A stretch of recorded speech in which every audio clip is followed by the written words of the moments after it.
Este mundo consta de dos tipos de personas, aquellas sobre las que se actúa y aquellas que actúan.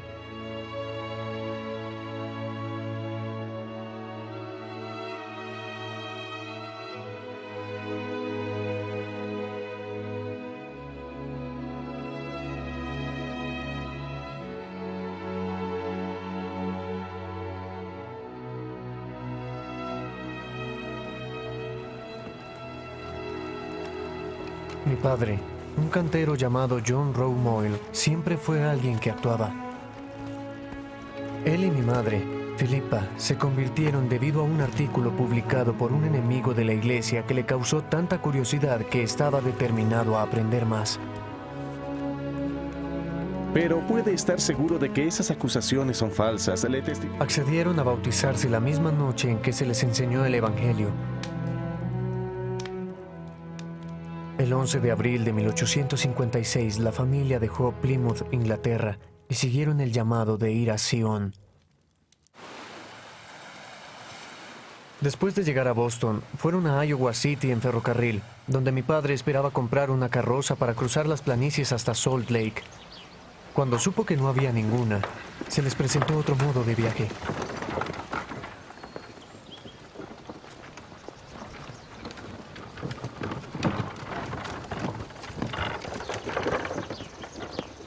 Pasaron a formar parte de la compañía de carromatos Ellsworth, la primera en intentar el viaje. Desde el principio fue una jornada peligrosa. Jueves 26 de junio de 1856. Viajamos alrededor de 1,5 kilómetros. Hacía mucho calor. Solo se permitía media libra de harina por persona al día. Con tanta hambruna, pronto sobrevino la muerte. Los jóvenes y los débiles fueron los primeros en sucumbir.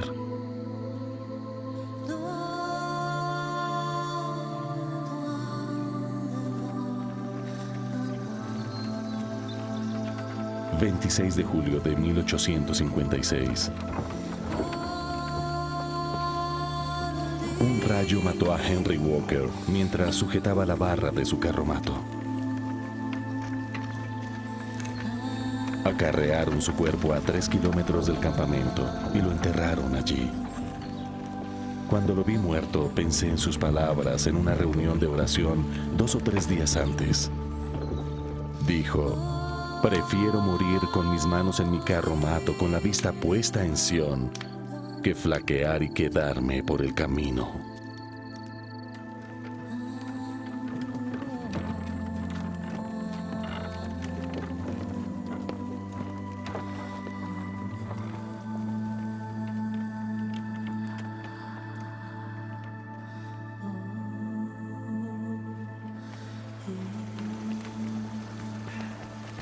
Mi padre fue una gran fortaleza para toda la compañía.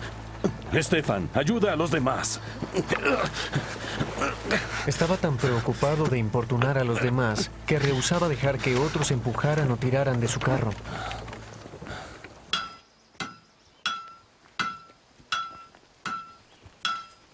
El 26 de septiembre de 1856, finalmente llegaron a Salt Lake.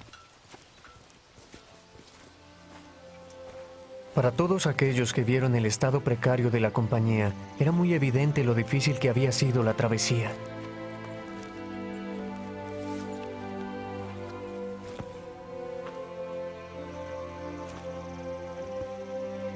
En total, 16 personas de la compañía murieron.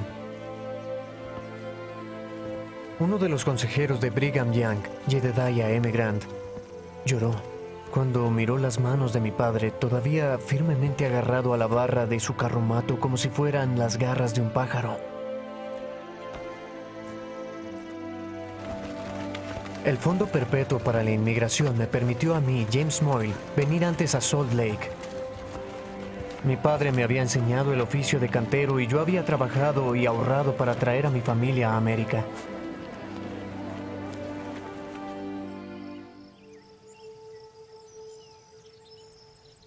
La vida en Sion fue buena para mi padre. quien se recuperó rápidamente y comenzó a buscar un lugar para establecerse. ¡Qué susto! Tras ferviente oración, escogió 65 hectáreas en lo que más tarde sería Alpine, Utah, las cuales esculpió del desierto a pesar de constantes amenazas de pumas, osos e indios hostiles. Oh, no, no, no. No quiero serpientes junto a mi casa. Un gran cambio estaba a punto de tomar lugar en la vida de mi padre cuando el presidente Yang le llamó a ser cantero del templo de Salt Lake. John, el lugar del templo está a más de 35 kilómetros. Necesitamos el caballo para la granja. ¿Cómo vas a ir y volver? ¿Vas a caminar? Me casé bien, mi amor. Tú eres brillante.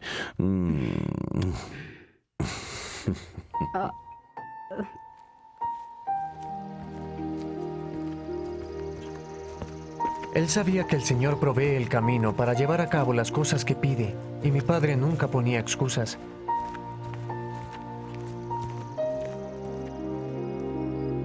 Aunque se le recompensaba parcialmente por su trabajo, llevaba a cabo la tarea con su dedicación y entusiasmo inusual, incluso para John Rowe Moyle. Los lunes se levantaba a las 2 de la madrugada para llegar al terreno del templo a las 8 con los otros trabajadores.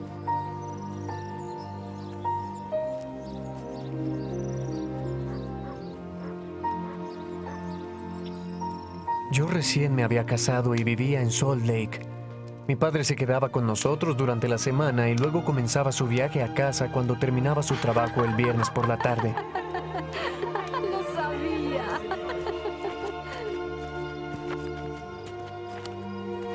Llegaba a casa alrededor de la medianoche.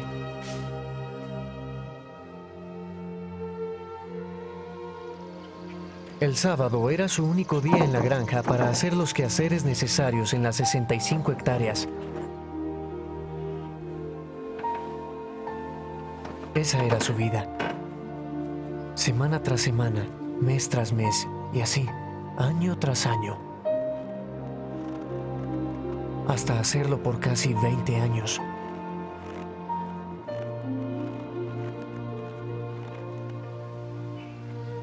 Entonces, mi padre hizo algo que cambiaría su vida para siempre. Entonces tenemos un acuerdo. Se llamaba Old Lindy y venía de una manada de la isla Antílope. Era la primera vaca que había pertenecido a la familia, una vaca que resultó ser más de lo que nadie había esperado. Mi padre había estado trabajando en las hermosas escaleras del templo, pero una tarde llegó a casa temprano para ayudar con los quehaceres familiares.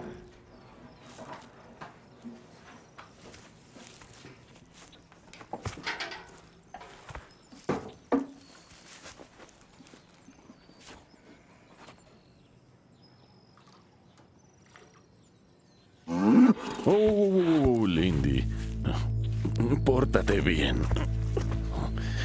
Bien. Quizá mi padre era impaciente con ella, o quizás Old Lindy estaba teniendo un mal día.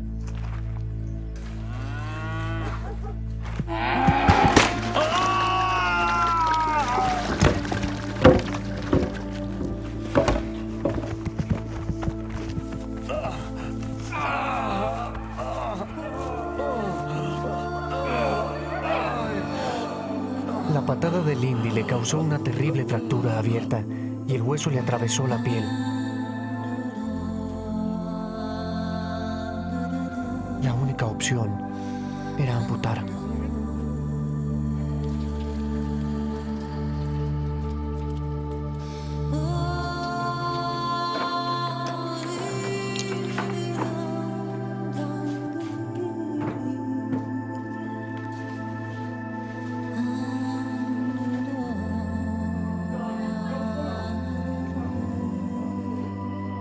Se le cortó la pierna justo por debajo de la rodilla con una sierra.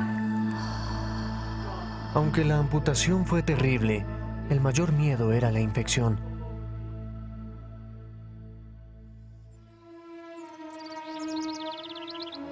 La primavera llegó y no se infectó. Cuando la pierna comenzó a curar, mi padre tomó un trozo de madera de abedul y se hizo una pierna con un ingenioso tobillo articulado. Talló un pequeño cuenco y forró el interior con una pieza de piel. Hizo correas para poner alrededor de su cintura y mantener la pierna en su lugar. Cuando pudo, se la puso.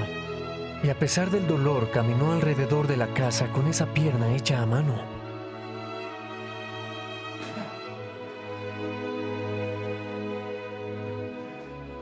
Con el tiempo, llegó a caminar por el jardín y después por toda la granja.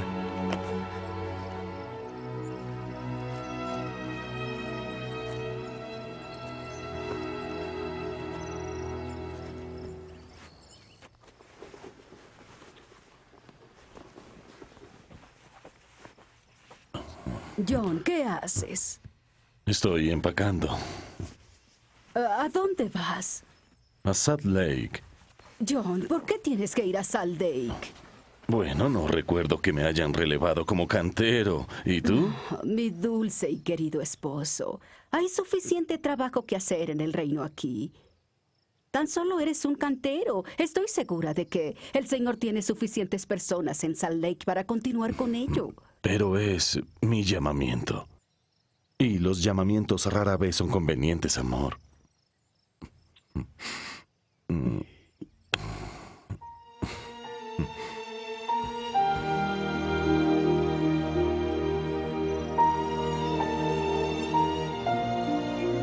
Para muchos, la pérdida de una pierna significaría la pérdida de su vida.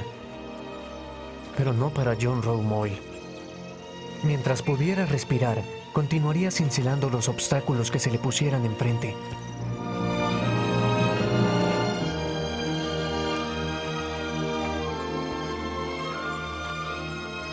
En 1885, John Rowe Moyle escogió una vez más actuar.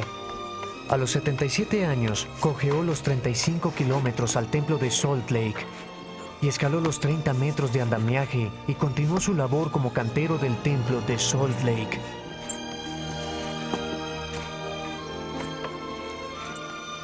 Hay dos clases de personas en el mundo.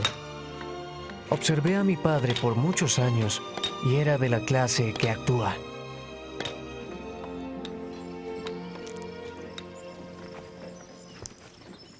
¡Padre! ¡Te quiero, papá!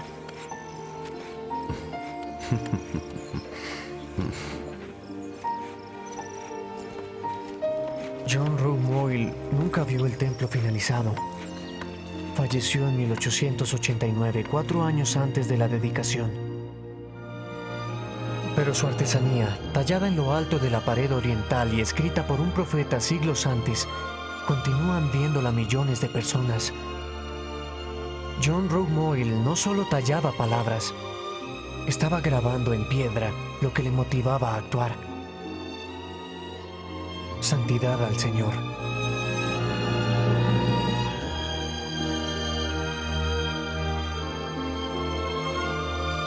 Cuando Thorleif S. Neyfus creó el monumento El Pionero de los Carromatos, el hombre al que escogió como modelo fue nada menos que John Rowe Moyle.